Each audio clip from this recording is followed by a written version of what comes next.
Halo, perkenalkan nama saya Mary Yusfince Bogra, sarjana ekonomi.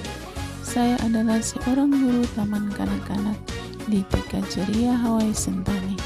Saya akan menceritakan kembali cerita rakyat dari Sentani Timur tentang asal-usul kampung Ohey dalam bentuk cerita bergambar. Seri cerita ini saya sadur langsung dari buku yang saya baca, yaitu buku Keping-Keping Kisah Sentani yang Tercecer bagian 2. Buku ini ditulis oleh Bapak Filipus M. Kopeo, Espak, MPD. Mari kita saksikan cuplikan dari cerita asal-usul kampung Ohey.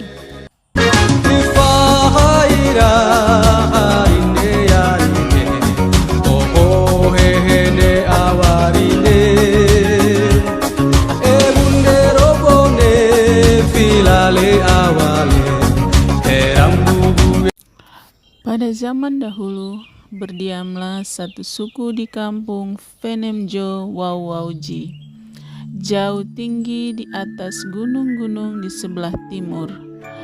Kepala suku besar mereka minta kepada Ondoafi untuk mengadakan pesta besar.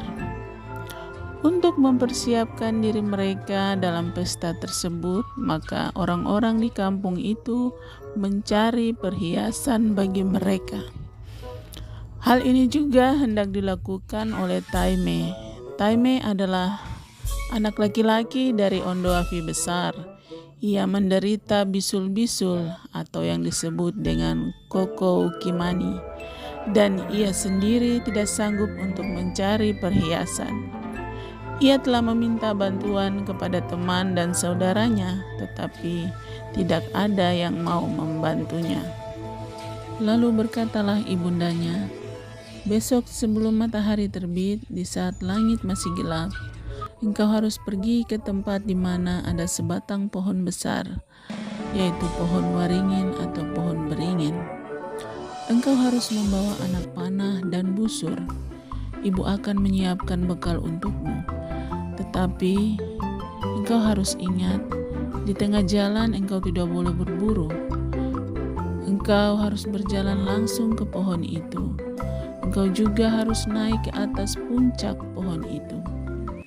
Pada saat matahari terbit dan engkau telah melihat seekor burung cendrawasih dengan nama Hiyake Yameha, panahlah burung itu dengan anak panah pertama sambil berkata, 'Aku tidak akan mencabut bulu-bulumu, tetapi jatuhlah hidup-hidup ke bawah.'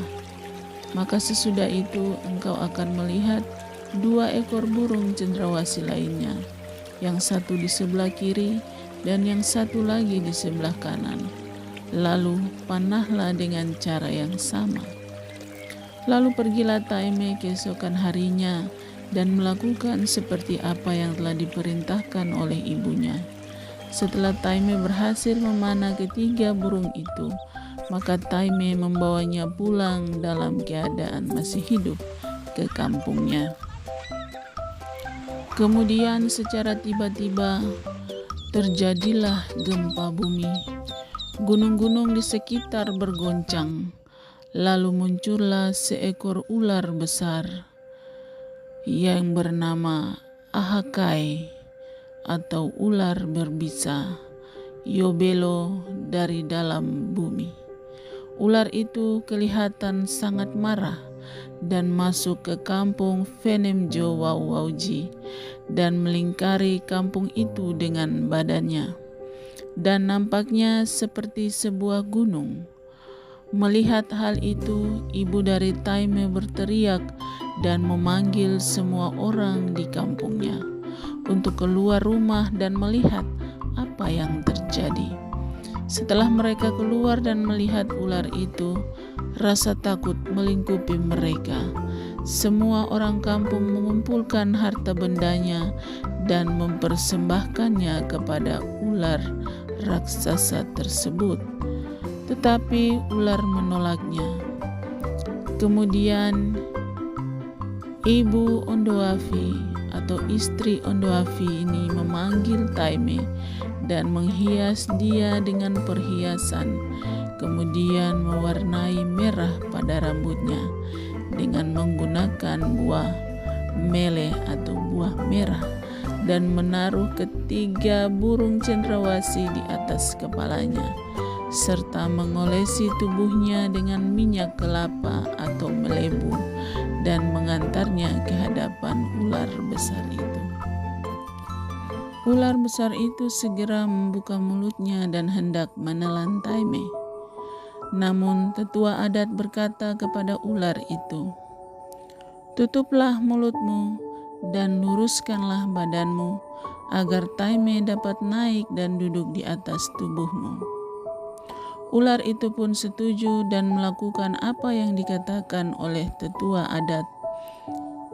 Kemudian Taime naik dan duduk di atas ular tersebut, dan berangkatlah Taime dan ular itu ke arah barat.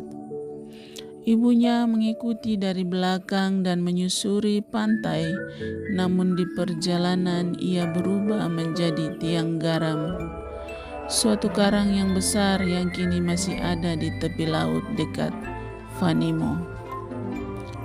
Ular itu berenang terus melintasi lautan.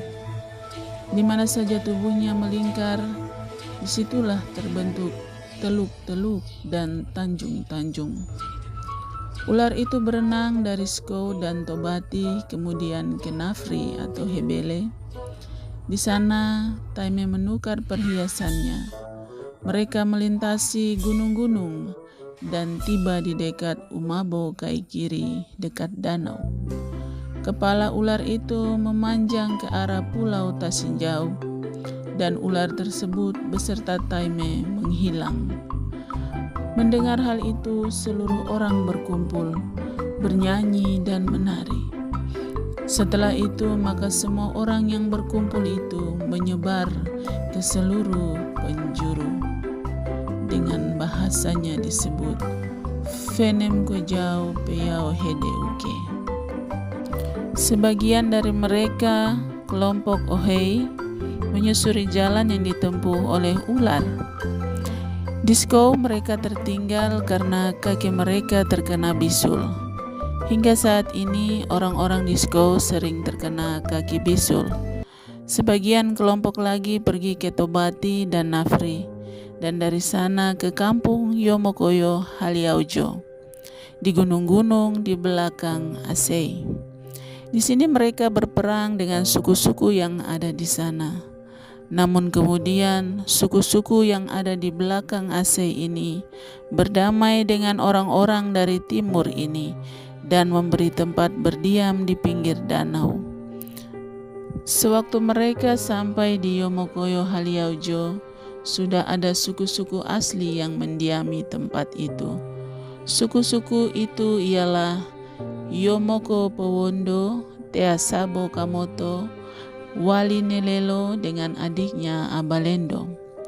Kemudian Ohei pindah dari Yomokoyo ke pulau kecil yang ada di dekat danau, dan sejak itu tempat ini disebut Asei atau Ohei.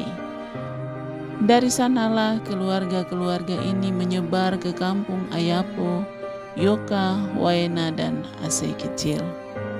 Dengan demikian, maka cerita perjalanan dari timur ke barat ini diceritakan dalam cara mistis, bukan suatu perjalanan biasa, tetapi satu perjalanan yang sakral bagi kampung Ohei yang sekarang ada di Sentani Timur, sebagai salah satu suku atau kampung yang besar.